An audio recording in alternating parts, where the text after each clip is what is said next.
Shalom saudara, sukacita dan damai sejahtera Tuhan senantiasa menyertai kita. Kita bertemu kembali di Bible Study CK7. Hari ini juga kita akan belajar sesuatu yang luar biasa dari tribe-nya Gad dan juga Ruben, ya, dimana kita akan belajar sesuatu yang luar biasa yang kita bisa bawa pulang, ya, buat kehidupan kita. Tapi sebelum kita ke sana, mari saya ajak kita semua untuk memuji dan menyembah Tuhan yang kita persiapkan kita semua untuk menerima firman dan supaya mengerti. Thank you Jesus. Ya Rada Bashi. Oh.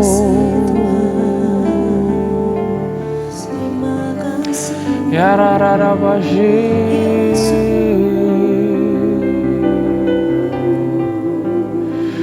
You are good, my Lord. Thank you, Jesus. Thank you,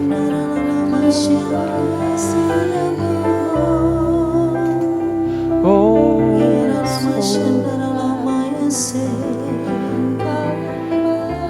Thank you, Jesus. Thank you, Father.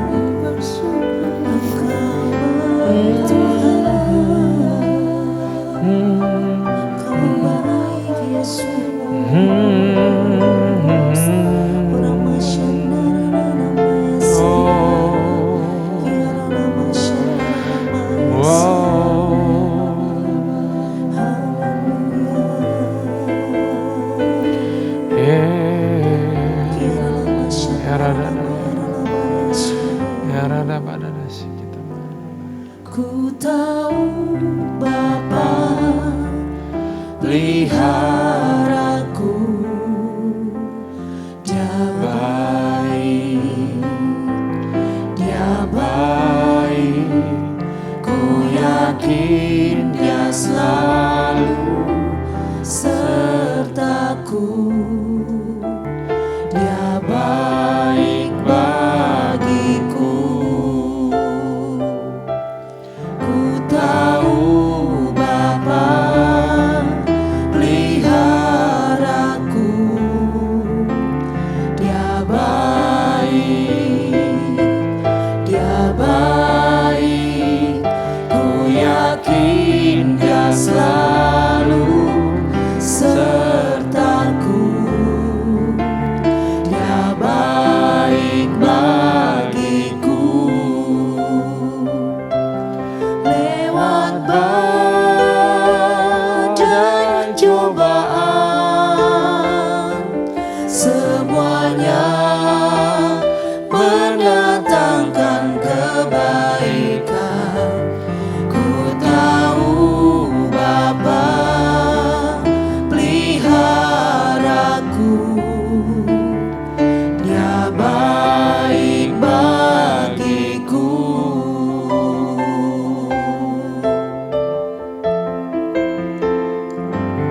Ku tahu Bapa peliharaku,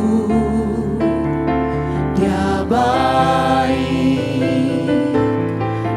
baik, ku yakin Dia selalu sertaku. Dia baik bagiku.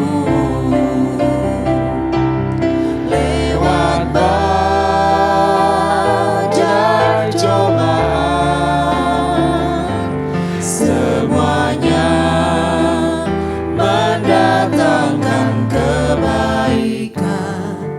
Ku tahu Bapa peliharaku, Dia baik bagiku. Lewat badai cobaan, semuanya mendatangkan kebaikan. Ku tahu Bapa peliharaku, Dia baik bagiku.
pelihara kami Tuhan.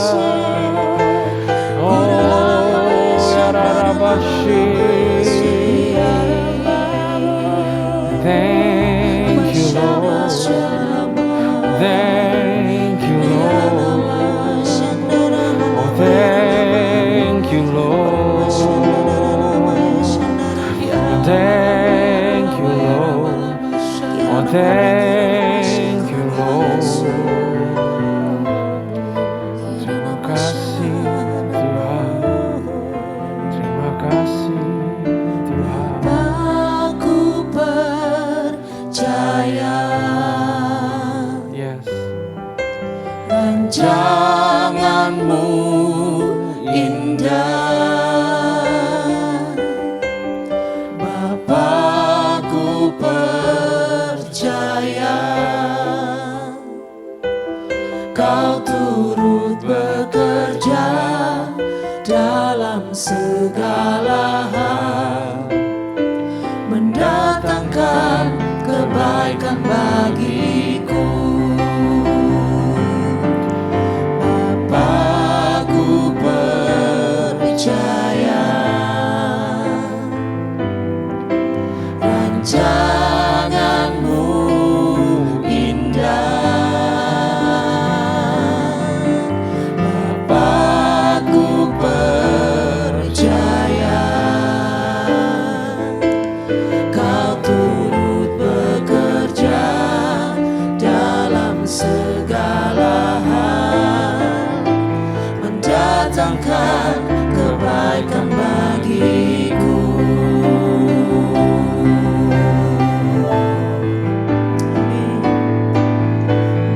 Bapa, ku percaya rancanganmu indah. Bapa, ku percaya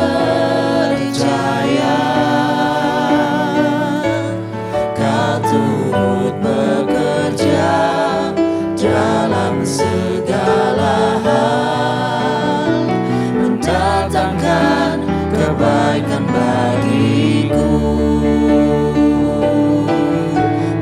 Bapa, ku percaya rancanganmu indah. Bapa, ku percaya Kau turut bekerja dalam segala hal, mendatangkan kebaikan bagiku. Kau turut bekerja dalam segala hal, mendatangkan kebaikan bagiku. Kau turut bekerja dalam segala hal, mendatangkan kebaikan bagiku.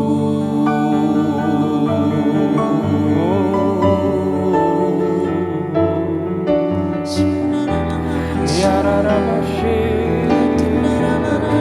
yarararaba, yararaba, yararabashi. Oh, we trust you, Lord. We trust you, Lord.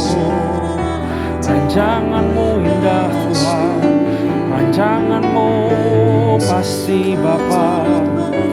Kami aman di tanganmu Tuhan.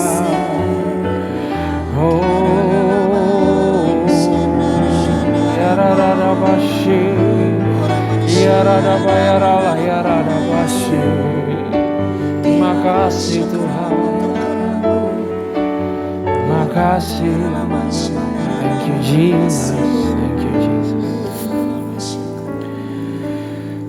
Kami percaya dan kami berterima kasih rancanganmu selalu pasti dan indah buat kami Tuhan. We thank you for everything.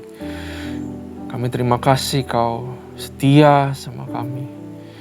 Kau selalu menolong kami. Kau selalu pelihara kami. Dan rancangan-Mu selalu ada buat kami. Yaitu rancangan damai sejahtera dan bukan rancangan kecelakaan. Rancangan yang menaikkan kami dan bukan menurunkan kami. Rancangan yang melindungi kami dan mendewasakan kami. Thank you Jesus. Thank you Father. Kami mau belajar firman-Mu. Di Bilangan pasal 32. Di mana kami percaya kami akan banyak belajar sesuatu yang luar biasa pada hari ini. Berkati lidah bibir hamba-Mu. Supaya katakan hal-hal yang berasal hanya daripada-Mu. Jauh melebihi daripada yang hamba sudah persiapkan. Kami siap untuk belajar, berkati kami semua. Hanya di dalam nama Tuhan Yesus kami siap. Haleluya. Amin. Salam sukacita sekali lagi saudara dan juga damai sejahtera buat kita semua. Mari kita siapkan Alkitab kita seperti biasa. Dan kita buka Bilangan pasal 32. Jadi ini sudah perjalanan harusnya sudah berlanjut lagi setelah upeti dibagi-bagi. Setelah mereka mengalahkan dan conquer Moab dan juga Midian. Ya, dan ini akan terjadi penyerahan daerah terhadap Bani Ruben dan Bani Gad. Ya, yang katanya ternaknya banyak, saudara. Dan di sini Tuhan akan ngajarin banyak hal. Ada tentang zona nyaman, ada tentang bagaimana Tuhan ajarin kita supaya nggak settle for less. Untuk melihat bahwa rencana dan rancangannya itu jauh lebih besar daripada kita, jauh lebih baik daripada yang kita pikirkan yang sekarang sudah baik. Justru Tuhan menyediakan yang jauh lebih baik sebenarnya daripada yang kita pikir itu sudah baik. Ya, nah, kita akan belajar banyak. Nah, mari kita baca sama-sama Bilangan 32. Penyerahan daerah sebelah timur Sungai Yordan. Adapun Bani Ruben dan Bani Gad ternaknya banyak. Banyak juga karena Tuhan, ya. Berapa ratus ribu itu mereka jarah dari bangsa Midian. Banyak sekali dan banyak ini udah bikin mereka rasanya udah nggak usah ngapa-ngapain, saya bisa hidup sampai mati aja gitu. Nggak perlu lagi mengejar apa-apa lagi gitu. Saking sudah berlimpahnya. Ketika mereka melihat tanah Yezer dan tanah Gilead tampaklah tempat itu tempat yang baik untuk peternakan.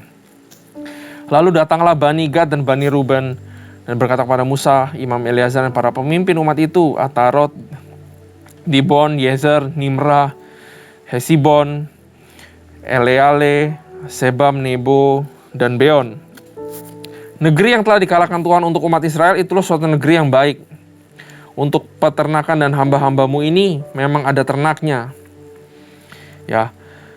Lagi kata mereka, jika kami mendapat kasih-Mu, biarlah negeri ini diberikan kepada hamba-hambamu ini sebagai milik, dan janganlah kami harus pindah ke seberang sungai Yordan. Jadi mereka rasanya nggak mau ikut perjalanan ke tanah Kanaan. Mereka lihat tempat yang ini sudah enak, udah oke, dan juga mereka sudah banyak ternak, mau ngapain lagi? Ya, bahasa zaman now-nya mereka udah mager. Mereka nggak bisa lihat apa yang Tuhan sediakan sebenarnya di depan sana. Ya, mereka menganggap apa yang mereka lihat itu sesuatu yang baik, dan mungkin benar itu sesuatu yang baik. Karena katanya di tanah Yezer dan tanah Gilead ini itu baik tempatnya untuk peternakan. Ya, rasanya mereka bisa settle, bisa bangun kota, dan semuanya bisa sejahtera. Ya, aku percaya their judgment is okay. Tapi jangan lupa untuk serahkan kita punya penglihatan atau plan dan dibandingkan sama yang di atas Tuhan. Masa iya Tuhan gak berikan jauh yang lebih baik ya? Perjalanan sama Tuhan itu harus perjalanan harap-harapan, saudara. Jangan rasanya, udah saya udah dikasih sama Tuhan segini ya segini. Ini bukan urusan serakah. Ya, tapi Roh Kudus, Roh Tuhan yang ada dalam kita itu roh yang gak bisa hanya diteropongin, oh ya cuman segini doang gitu. Tapi selalu ada yang baru, selalu ada yang lebih. Tuhan bisa pakai kita lebih. Tuhan bisa berkati kita lebih apabila kalau hati kita mau berkati orang, Tuhan bisa berkati kita lebih. Kadang-kadang kita udah settle for less, udah gini aja. Sudah rasanya puas diri aja. Udah enak, udah ada segala sesuatu. Ya. Tapi kadang-kadang kita lupa tanya ke Tuhan. Tuhan masih ada plan apa buat saya? Ya. Ayat 5. Ayat 5 sudah, ayat 6. Jawab Musa kepada Bani Gad dan Bani Ruben itu. Masa akan saudara-saudaramu pergi perang dan kamu tinggal di sini? Mengapa kamu hendak membuat enggan hati orang Israel untuk menyeberang negeri yang diberikan Tuhan kepada mereka? Kamu bisa jadi virus loh. Kalau kamu nggak mau ikut perang ke sana, nanti yang lain juga mau di sini aja diem. Udah enak, udah nggak usah perang lagi. Lo jarah bangsa bisa dapat ratusan ribu ekor, udah ngapain lagi masuk ke tanah Kanaan. Ya, kamu hati-hati kata Musa. Jangan-jangan kamu bisa jadi penyebab bangsa Israel udah berhenti tempat jadi di sini. Kamu nggak inget ya? Dulu leluhur kamu juga karena melakukan hal yang nggak baik, jadinya semua nggak bisa masuk. Ya, makanya di ayat 8 Musa cerita, dia bilang, demikian juga dilakukan bapak-bapakmu ketika aku menyuruh mereka dari Kades Barnea untuk melihat negeri itu, waktu yang 12 mengintai, saudara. Mereka berjalan sampai ke lembah Eskol, lihat-lihat negeri dan membuat enggan hati orang Israel, sehingga mereka tidak mau pergi ke negeri yang diberikan Tuhan kepada mereka. Maka bangkitlah murka Tuhan pada waktu itu, dan ia bersumpah bahwasannya orang-orang yang telah berjalan dari Mesir, yang berumur 20 tahun ke atas, tidak akan melihat negeri yang kujanjikan, dengan bersumpah kepada Abraham, Ishak dan Yakub, oleh karena mereka tidak mengikut aku dengan sepenuh hatinya. Kecuali Kaleb bin Yefune orang Kenas dan Yosua bin Nun, sebab keduanya mengikut Tuhan dengan sepenuh hati. Sebab itu bangkitlah murka Tuhan kepada orang Israel, sehingga ia membuat mereka mengembara di padang gurun 40 tahun lamanya, sampai habis mati segenap angkatan yang telah berbuat jahat di mata Tuhan. Dan sekarang kamu bangkit. Kamu sekarang mau jadi bapak-bapakmu yang dulu kayak gitu ya. Bangkit ganti bapak-bapakmu, suatu kawanan orang-orang berdosa, untuk menambah lagi murka Tuhan yang menyala-nyala kepada orang Israel itu. Jika kamu berbalik membelakangi dia, maka kamu akan lebih lama lagi dibiarkannya tinggal di padang gurun. Dan kamu akan membawa kemusnahan atas seluruh bangsa ini. Jadi Musa ini pinter, saudara. Dia itu nggak langsung ngecap, wah kamu ini kok begini, begitu segala macam. Tapi dia sebagai seorang pemimpin, saya melihat pribadi Musa sudah bertumbuh sedemikian rupa, di mana dia bisa pakai argumentasi yang sangat baik untuk membujuk bangsa ini, tribe Ruben dan juga tribe Gad, saudara. Dia ceritakan dulu leluhurnya begini.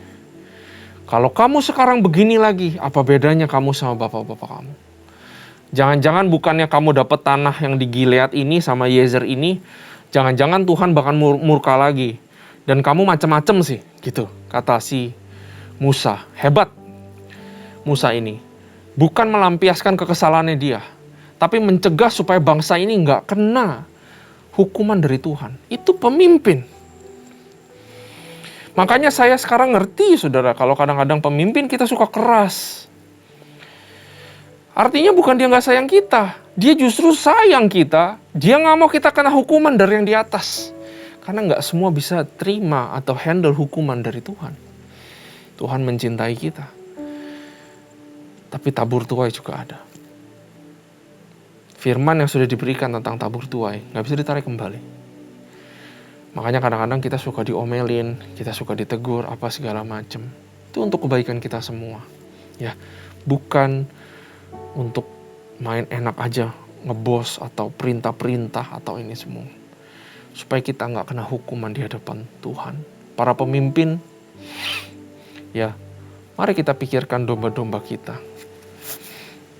Hal-hal apa yang mereka kira-kira bisa kecolongan untuk lakukan dan kita biarkan aja, yang nanti dia rugi sendiri.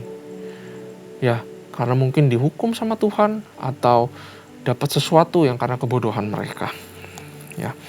Nah, bangsa bangsa Israel ini dua bangsa mulai menjadi virus. Ya, mereka lupa 400 tahun leluhur mau keluar dari bangsa Mesir ke tanah Kanaan. Tapi sekarang tinggal sepotong lagi. Karena mereka udah merasa aman dan nyaman berada di zona nyaman. Mereka rasanya di sini udah cukup baik. Mereka lupa yang di depan sana lebih baik lagi. Jadi saudara, kalau sekarang sudah cukup baik, ingat, di depan bisa lebih baik. Karena Tuhan beserta kita. Apalagi kalau sekarang lagi jelek, di depan pasti bisa lebih baik. Itulah perjalanan sama Tuhan kita. Ya. Musa pengen mencegah adanya demoralisasi, ya, turunnya moral terhadap semua bangsa Israel. Ini adalah pemimpin yang hebat. Dia melihat ada satu hal, bibit pemecah belah, bibit yang bisa menjadikan bangsa Israel nggak ketemu tujuan yang sudah Tuhan berikan. Dan Musa tahu benar ini. Makanya Musa bisa dibilang tanda kutip, dia cukup kaget dan dia cukup marah terhadap orang-orang ini. Ya, makanya dia bilang, kalau kamu nggak mau masuk ke tanah Kanaan, nanti yang lain nggak mau ikut masuk. Musa bisa dibilang orang yang dulu gagap.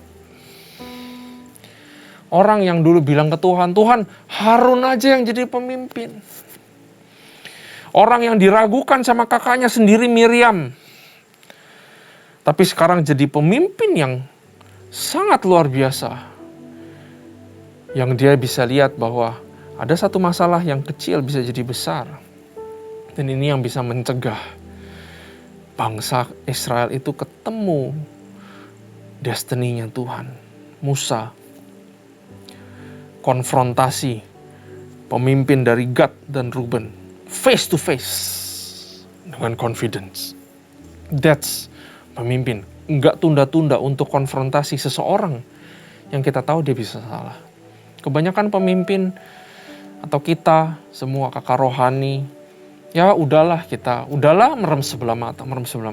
Musa nggak merem sebelah mata. Dia tahu apa yang bisa menyebabkan murka Tuhan, apa yang tidak. Itu yang menyebabkan saya betah di CK7. Ini kalau saya boleh curhat. Karena saya percaya pemimpin-pemimpin kita, ya, Dr. Yanto, Pak Niko, ya, dia pemimpin yang tahu apa yang kalau kita lakukan bisa menyebabkan murka Tuhan apa enggak. Makanya kadang-kadang ada peraturan yang keras. Dan saya mengerti hati yang baik di balik semua itu. Yang kita belajar dari firman ini juga, saudara. Nah, ayat yang ke-16 kita lanjut. Tetapi mendekatlah mereka kepadanya serta berkata. Nah, bangsa Ruben dan tribe Ruben dan Gad, saya yakin sudah mengalami perubahan pikiran. Karena sebelumnya nggak masuk akal kalau ikut nyeberang. Ngapain toh orang mau diem di tanah ini? Kalau diem di tanah ini, istri, anak, dan orang-orang tua, ya memang mereka mungkin menggembala, kerjaannya berternak ya. Tapi kan tetap harus ada prajurit-prajurit yang melindungi. Karena kan di daerah padang gurun ini semua kan banyak bangsa-bangsa yang bisa saling menyerang. Pasti dari awal mereka udah pikir sudah Ruben dan Gad keluar ya dari rombongan. Ya. Tapi karena dikonfront sama Musa, nah bangsa ini dengar juga loh. Ya. Makanya kita jangan anggap kata pemimpin itu cuman nyentuh kuping doang, nggak masuk sama sekali. Kita kadang-kadang harus dengar, saudara. Ya. Ayat 16. Kami hendak mendirikan kandang kambing domba di sini untuk ternak kami dan kota-kota untuk anak-anak kami. Tapi kami sendiri akan mempersenjatai diri dan dengan bersegera kami akan berjalan di depan orang Israel. Sampai kami membawa mereka ke tempatnya, sementara itu anak-anak kami akan tinggal dalam kota-kota yang berkubu oleh karena penduduk negeri ini. Kami tidak akan pulang ke rumah kami sampai setiap orang Israel memperoleh milik pusakanya. Luar biasa. Sebab kami tidak mau menerima milik pusaka di seberang sungai Yordan sana dan seterusnya. Apabila kami mendapat milik pusaka di seberang sungai Yordan sini, di sebelah timur. Lalu berkatalah Musa kepada mereka, Jika kamu hendak berbuat demikian, jika kamu hendak mempersenjatai diri untuk berperang di hadapan Tuhan, dan setiap orang dari kamu yang telah bersenjata hendak menyeberang sungai Yordan di hadapan Tuhan, sampai ia menghalau musuh-musuhnya dari hadapannya, sehingga negeri itu takluk di hadapan Tuhan. Dan jika kemudian kamu pulang, maka akan bebaslah kamu dari kewajibanmu kepada Tuhan dan kepada Israel. Dan negeri ini pun akan menjadi milikmu di hadapan Tuhan, saudara. Nah, tetapi jika kamu tidak berbuat demikian, sesungguhnya kamu berdosa kepada Tuhan, dan kamu akan mengalami bahwa dosamu itu akan menimpa kamu. Nah, saudara, jadi Musa ini, kita lanjut dulu 24 ya, tanggung. Dirikanlah kota-kota bagi anak-anakmu dan kandang-kandang bagi kambing dombamu, dan perbuatlah apa yang telah kamu ucapkan. Nah, saudara, jadi Musa mengizinkan ya bahwa bangsa dua suku ini mau mengantarkan, mau ikut berperang. Ya, tapi yang sisanya ditinggal ya, dalam melepaskan kewajiban saat mereka sudah berhasil Kanaan, dan mereka akan dapat tanah yang emang mereka minta gitu. Dan di sini juga kita lihat bahwa lewat kepemimpinannya Musa berani menagih, dan juga terlihat bahwa bangsa ini mau melakukan responsibility-nya, yaitu untuk maju berperang merebut tanah Kanaan, saudara. Nah, Musa nggak pengen dua suku ini tidak melakukan apa-apa. Mungkin Musa udah pikir, oh iya, ini bangsa udah nggak mau yang terbaik dari Tuhan. Dia mau yang terbaik buat mereka, pikir. Biasanya, saudara, kalau kita ketemu orang-orang yang begini, itu orang-orang yang udah susah ditolong. Dia pikir dia udah baik. Ya, padahal kita mungkin tahu ada yang lebih baik daripada Tuhan. Dia pikir hidupnya udah baik. Tapi kadang-kadang kita suka lihat, wah, orang ini mestinya dia lebih terlibat di dalam gereja. Mestinya dia bisa begini, dia bisa begitu. Tapi kadang-kadang ada orang yang memang sudah settle dan susah untuk diubahkan pikiran. Ya, dari cerita ini kita belajar bahwa akan kita ketemu orang-orang yang seperti ini. Akan ada manusia-manusia yang seperti ini. Dan disitulah dimana kita harus berdoa buat mereka. Supaya terjadi perubahan pikiran, paradigma. Untuk terima sesuatu dari Tuhan yang lebih baik. Untuk terima pengenalan dari Tuhan. Saya gak perlu mengenal Tuhan. Saya gak berbuat jahat. Saya bersedekah kok. Saya baik sama orang-orang kok. Iya, tapi kamu gak kenal Tuhan. Tapi dia gak bisa mengerti. Dia udah settle for that. Sama seperti Bani, Ruben dan Gad ini. Kita harus berdoa buat mereka. Ya. Nah, saudara, Musa gak pengen bangsa ini settle begitu aja. Bangsa ini harus melakukan sesuatu untuk purpose-nya Tuhan. Kalau mereka bisa lakukan, mereka harus melakukan. Makanya Musa izinkan ini semua. Karena kita tahu bahwa tidak berbuat apa-apa juga bisa jadi itu adalah dosa. Ya, Yakobus 4 ayat 17 berkata, jika seorang tahu bagaimana ia harus berbuat baik, tetapi ia tidak melakukannya, maka dia berdosa. Dia sudah ditetapkan sama Tuhan masuk ke tanah Kanaan, membantu seluruh bangsa Israel untuk berperang. Saat mereka tidak mau berperang, saat mereka mau berdiam diri aja, ya mereka mungkin masih menyembah Tuhan, tapi di hadapan Tuhan tidak berbuat apa-apa, apalagi tidak mengerjakan panggilannya, itu adalah dosa di hadapan Tuhan. Ini adalah tentang panggilan, saudara. Apa panggilanmu? Apa panggilanku? Semua sibuk. Saya juga sibuk, saudara. Ya, sehabis rekaman ini saya harus balik kerja lagi. Tapi kalau memang Tuhan sudah panggil, Tuhan sudah berikan kesempatan, kalau kita tidak mau melakukan dan kita tidak mau mengambil, itu dosa di hadapan Tuhan. Karena itu kita harus tahu panggilan kita apa, saudara. Ya, mari kita lanjut baca ayat 25 dan kita akan habisin, saudara. Maka berkatalah Bani Gad dan Bani Ruben itu pada Musa, hamba-hambamu ini akan berbuat seperti yang diperintahkan Tuanku. Anak-anak dan istri-istri kami ternak dan hewan kami akan tinggal di sini, di kota-kota Gilead. Tetapi hamba-hambamu ini akan menyeberang di hadapan Tuhan untuk bertempur. Yakni setiap orang yang bersenjata untuk berperang seperti yang dikatakan Tuanku. Ya. Lalu Musa memberi perintah mengenai mereka kepada Imam Eleazar dan kepada Yosua bin Nun dan kepada kepala puak dari suku-suku Israel. Kata Musa kepada mereka, jika Bani Gad dan Bani Ruben itu telah menyeberangi sungai Yordan bersama-sama dengan kamu untuk berperang di hadapan Tuhan, yakni semuanya orang yang bersenjata untuk berperang, dan jika negeri itu telah takluk kepadamu, maka haruslah kamu memberikan tanah Gilead kepada mereka sebagai milik. Tetapi jika mereka tidak menyeberang dengan bersenjata bersama-sama dengan kamu, maka haruslah mereka menerima tanah miliknya di tengah-tengahmu di tanah Kanaan. Lalu Bani Gad dan Bani Ruben itu menjawab, apa yang difirmankan Tuhan kepada hamba-hambamu ini akan kami lakukan. Kami sendiri akan menyeberang dengan bersenjata di hadapan Tuhan ke tanah Kanaan, tetapi bagi kami tetaplah tanah milik pusaka kami di seberang sungai Yordan ini. Jadi mereka tidak mau lagi melihat yang terbaik yang akan Tuhan sediakan, tetapi mereka juga mau menjalankan panggilannya, mereka mau menuntaskannya itu.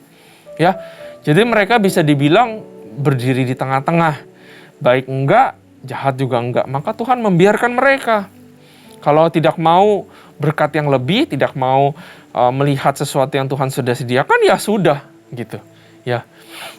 Ayat 33, lalu Musa memberikan kepada mereka, kepada Bani Gad, kepada Bani Ruben, dan kepada setengah suku Manasye bin Yusuf, kerajaan Sihon, raja orang Amori, dan kerajaan Og, raja Basan, yakni negeri mereka beserta kota-kotanya di seluruh negeri itu, dengan daerah-daerah setiap kota itu. Maka Bani Gad membangun kota-kota Dibon, Atarot, Aroer, Atarot Sofan, Yezer, Yokbea, Bet Nimra, Bet Haran sebagai kota-kota yang berkubu dan sebagai tempat kandang-kandang kambing domba. Dan Bani Ruben membangun kota-kota Hesbon, Eleale, Kiryataim, Nebo, Baalmeon dengan mengganti nama-namanya dan Sibma. Ya, dan mereka memberi nama lain kepada kota-kota yang dibangun mereka itu. Bani Makir bin Manasye pergi ke Gilead, mereka merebutnya dan menghalaukan orang Amor yang ada di sana. Lalu Musa memberikan Gilead kepada Makir bin Manasye, dan diamlah ia di sana. Yair anak Manasye pergi merebut dusun-dusunnya dan menamainya Hawot Yair. Nobah pergi merebut Kenat dengan segala anak kotanya dan menamai Nobah menurut namanya sendiri. Nah saudara, untuk menutup Bible study kita, coba lihat diri kita sendiri. Ya, apakah kita sudah puas diri dengan apa yang ada? Saya nggak ngomong tentang harta duniawi, saudara. Karena kalau harta duniawi, saya rasa nggak ada yang bisa puas. Ngomongin jabatan, kekuasaan, nggak ada yang bisa puas. Tapi mari kita lihat diri kita sendiri di hadapan Tuhan. Apakah saya worship God cuman begini? Apakah skill saya memuji Tuhan cuman begini? Apakah saya baca firman Tuhan cuman begini? Apakah pengenalan saya cuman begini? Apakah saya hanya orang Kristen yang mingguan aja ke gereja? Apakah saya sudah jadi orang yang puas diri dan sudah enak-enak duduk di dalam zona nyaman? Buat saya pribadi, apakah saya puas hanya melayani seperti ini sekarang? Apakah saya puas hanya seperti ini di hadapan Tuhan? Ini adalah satu refleksi yang luar biasa, bahwa mengenal Tuhan, ikut Tuhan, it's unlimited. Tidak ada satupun pendeta sehebat apapun yang berani atau boleh ngomong di hadapan Tuhan, wah saya udah tahu semua tentang Tuhan. No. Jangan cuma stay di Gilead dan Yezer, tapi maju terus di dalam kerohanian, bertumbuh lebih lagi di hadapan Tuhan. Baru dari situ kita lihat kehidupan kita yang lain. Masa anak saya cuma segini, masa finance saya cuma segini, saya tahu Tuhan murah hati. Don't settle for that. Ya, selama kita berjalan sama Tuhan, selama kita mengenal Tuhan, Saya nggak pernah takut ya untuk meminta lebih daripada Tuhan di dalam hal-hal yang lain. Karena Tuhan itu adalah Tuhan yang memberikan. Don't settle for less. Don't settle for mediocrity. Jangan cuma begitu-begitu aja. Terutama ini pesan untuk para orang-orang muda. Jangan cuma begitu-begitu aja. Tapi kejar terus menjadi pribadi yang lebih hebat. Mengasah soft skill, hard skill, kerohanian, karakter kita. Setiap hari maju terus, dan juga maju terus. Kadang-kadang kita suka pikir, this is enough. Cuman segini yang Tuhan bisa beri. Tapi saya mau beritahu bahwa Tuhan kita adalah Tuhan yang tidak terbatas. Amin, saudara. Mari kita berdoa. Bapa, kami belajar luar biasa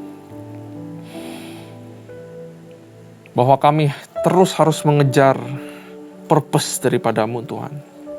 Gak cuman begini-begini aja. Tapi biarin kami bertanya, Tuhan masih punya apa buat kami? Tuhan masih bisa pakai apa buat kami? Tuhan masih bisa pakai apa buat saya? Tuhan mau pakai saya lagi di mana?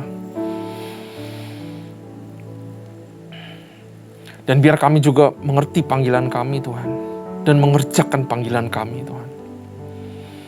Dan supaya kami jadi orang yang responsible terhadap panggilan kami. Kenapa kami diciptakan? Kenapa kami dipanggil di tempat ini? Ya Tuhan. Terima kasih Tuhan, terima kasih ya Bapa. Kami belajar banyak dari bilangan pasal 32. Semua karena hikmat, penyertaan dan berkat daripadamu. Terima kasih Tuhan, terima kasih Bapa. Kami excited untuk terus belajar firman-Mu. Hanya di dalam nama Tuhan Yesus Kristus kami telah memuji, menyembah, kami telah belajar, kami telah dikoreksi dan kami berterima kasih. Hanya di dalam nama Yesus. Haleluya. Amin. Tuhan Yesus memberkati.